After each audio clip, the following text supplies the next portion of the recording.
সরকারকে, সংশ্লিষ্ট সকলকে, যারা গুমের সংস্কৃতির ধারক বাহক এবং যারা গুম করেছে, হত্যা করেছে, তারা কারা আপনারা জানেন। বাংলাদেশে গণতদন্ত হয়েছে মানুষের। এই জিয়াউল হাসান, ডিবি হারুন, মনিরুল, আর কে কে ভাই, বেনজির, মনিরুল, বিপ্লব, মেহেদি, যত আছে, all the bloody criminals, killers, they must be brought to justice immediately. তাদেরকে ইন্টারোগেট করতে হবে। তারা কত মানুষকে গুম করেছে, হত্যা করেছে, তাদেরকে দিয়ে স্বীকার করাতে হবে।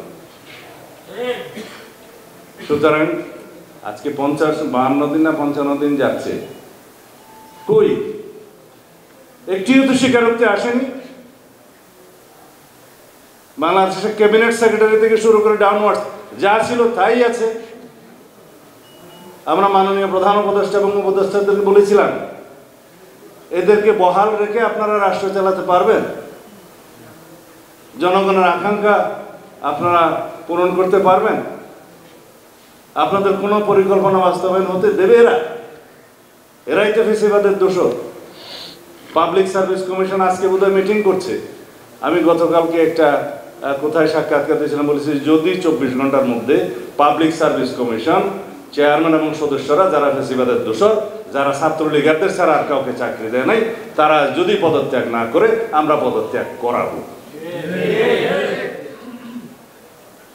এরকম সমস্ত জায়গায় ফেসিবাদের দোষররা বসে আছে, আমরা তাদেরকে রেখে তো ন্যায় বিচার পাবো না। তা আমি খুবই উচ্চ কণ্ঠে বলে যাচ্ছি আজকে যে গুমের জন্য যারা দায়ী, যারা গুম করেছে, হত্যা করেছে, তাদেরকে অবিলম্বে গ্রেফতার করুন,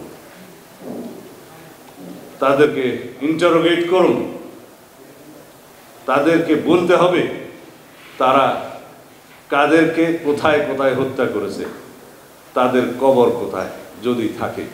কারণ গুমের সময়ে আমি তাদেরকে বলতাম অন্তত আমার লাশটি আমার পরিবারকে দিও, তারা কোনো জবাব দিত না।